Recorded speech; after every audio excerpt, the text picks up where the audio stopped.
Hello, my friends. Welcome to the Don Lemon Show. There you see Representative Robert Garcia. He's served in California's 42nd Congressional District since 2023, and he is a Democratic ranking member on the House Oversight Committee. Thank you for joining us. There's lots of news that I want to get to with you. Can we please begin with this breaking news? We've learned that FBI agents have arrested a suspect who investigators believe placed pipe bombs outside the RNC and DNC headquarters in the hours before the January 6th insurrection. What is going on here? Well, first, obviously, I'm glad that this arrest happened. We actually don't have all the information yet. Just what you're seeing in reports we've received as well. And so, clearly, this is someone that has caused and tried to cause major harm to both in a very bipartisan way. Clearly, both the DNC and the RNC apparently. And so, I'm glad this person finally got caught. There was a lot of speculation online and conspiracy theories about this individual, and so it's important to get the truth, find out who this person is, and they should be held accountable for what they tried to do. But you have no information as to motive or anything right now, right? We don't have any information yet as to motive, so it'll be very interesting to find out. I think we'll learn a lot in the next couple of days. Okay, I also want to get your thoughts on the other breaking news, a big breaking news here this morning. Your colleague, Congressman Jim Himes, who's a top Democrat on the House Intelligence Committee, met with Admiral Bradley and the chairman of the Joint Chiefs of Staff about the so-called double tap Venezuela boat strike. He told the reporters, and I quote here, he said, "What I saw in that room was one of the most troubling things I've seen in my time in public service." Now, Congressman, I know that you know Jim Himes. He's not one for hyperbole. He doesn't use bombast or anything like that. What do you think of his concerns? Look, first, Jim Himes is one of the most respected members of the House. He does an incredible job in managing and leading us in issues that relates to intelligence, especially on the armed services side. And when he speaks, people listen. I think he's absolutely right. First of all, what Pete Hegseth has done on this issue, but also on the Signalgate issue and so many others, is completely unbecoming anybody leading our military, and certainly leadership at the Pentagon and worldwide leadership in all of the conflicts and diplomacy missions that we're involved in. And so we've said this before, and I'll repeat it. Pete Hegseth should not be the Secretary of Defense or War or whatever he wants to call himself. He should resign immediately. And I think that the boat strike issue is one of a couple issues that has risen to the level that it clearly shows that he is unfit for this position and certainly to be a cabinet secretary. And so I think Jim is right. And a lot of us have received briefings, whether it's on this or the kind of Signalgate issue, which we've received some classified briefings on, that are just outrageous in what Secretary Hegseth has done, and he should resign today.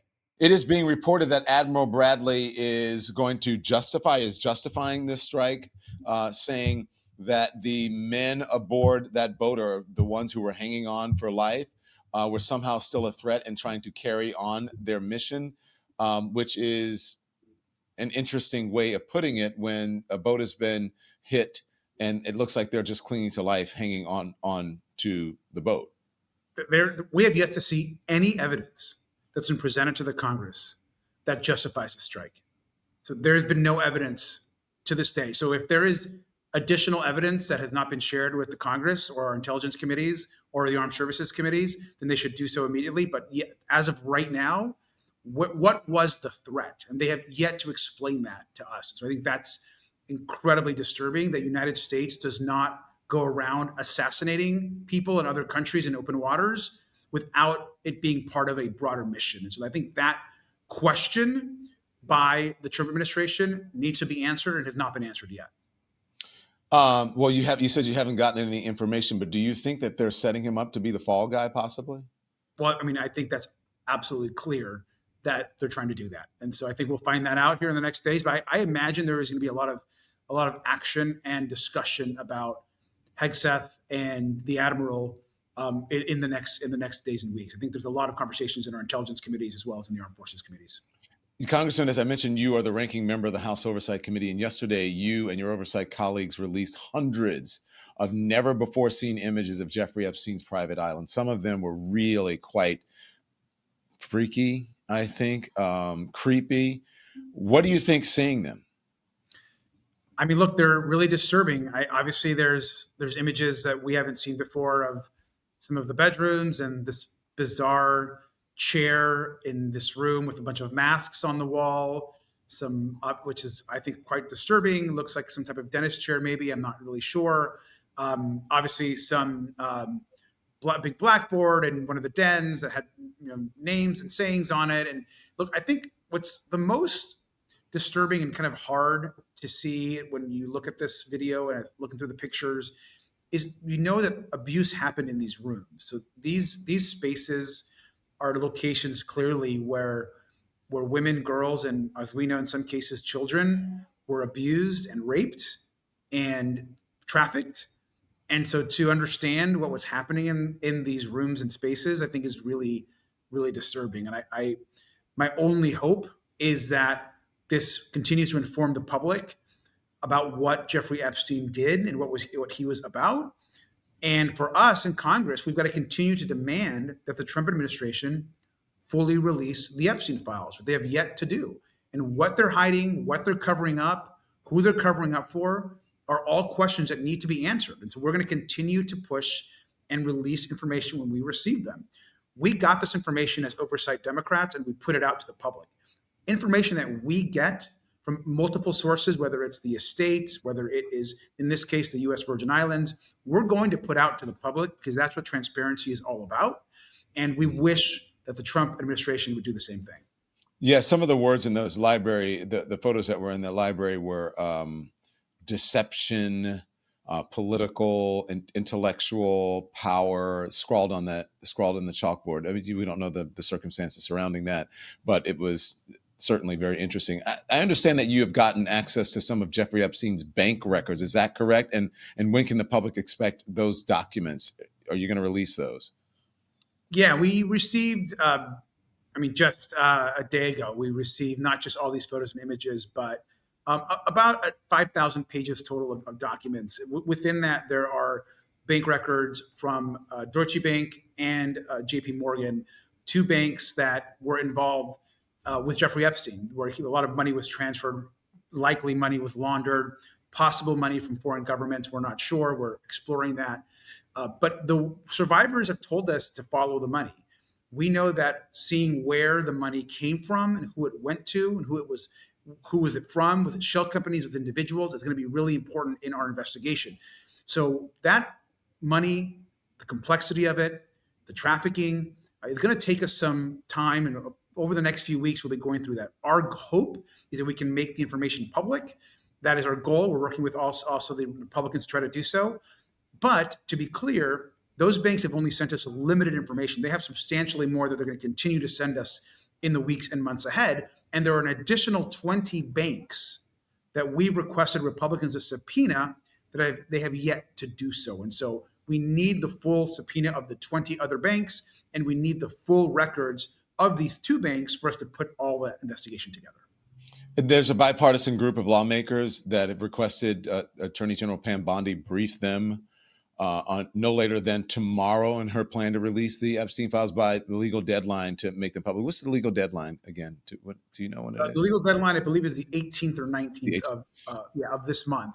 Do you think she's engaging in a cover-up? You think that'll happen? Yes. I mean, look, I think it's unlikely that they're going to fully comply, not just with the law, but with the subpoena. And remember, there's two tracks here. There is a subpoena in place already for all the files that the Oversight Committee forced and passed. Then we have this bipartisan law and legislation that both houses passed.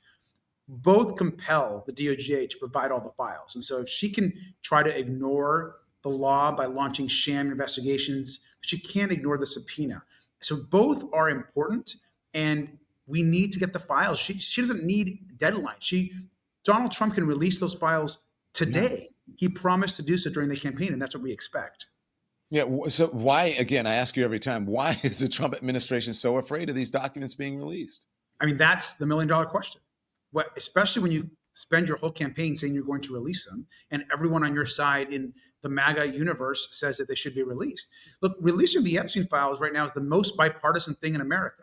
You have Democrats in the 90 percentile. You have Republicans at 75, 80% that want to release the files. I mean, there's nothing that's bringing the country together more than taking on the corruption of these very powerful men that abused children and women. And so the administration and Trump should release all the files. And it's clear you saw what's happened the last few weeks. I mean, the Mhm. flip-flopping, the going all in against releasing them, being against the vote, then being for it, being for the release, and being against it. They have no position but their fallback, which is to cover up whatever they have at the DOJ. Okay, so you released the photographs, and we talked about the bank records. What's the next thing that people can expect? The next headline that will come from the Washington Post or the New York Times or wherever you release it to? What are you going to release next? So the bank records and their release and the information those contain are going to be significant in the weeks ahead. In addition to that, we have right now, and we believe that we're going to get some additional emails from the Epstein estate. When we receive that information, we intend to put that out to the public as well. And so I think the next few weeks are going to be very interesting as far as the information that we get. But I just caution the audience. What we receive, we're receiving because we're fighting and scrapping to get information from other sources. The real evidence lies in the Department of Justice. So they've had over 1,000 FBI agents that have been involved in collecting the Epstein files over many years, right? And multiple administrations, by the way. And why those files have never been public, whether they've been in this administration or, quite frankly, in the Biden administration, those are important questions to answer. And clearly, there are powerful people that have been involved in ensuring that all of this information remain private and not available to the public. That is wrong, and we don't care if they're Democrats or Republicans in there or their position of influence or power. They should be held accountable for what they've done. Congressman, if you don't hear this, if no one else has told you this, you're doing a great job, especially with these Epstein files. And we thank you for appearing on the Don Lemon Show. Thank you. Thanks so much for watching, everybody. Your support means the world to us. Don't forget to hit that like button and subscribe so you never miss a show. We're live every weekday at 10 a.m. and 5 p.m. Eastern Time with new clips dropping at 2 p. and 8 p. And if you want even more Don Lemon Show content, join the Lemon community. Members get exclusive posts, behind-the-scenes videos, and live chats just for you. So hit the join button or visit our channel page to sign up. Thanks again for all your love and your support, and I'll see you next time.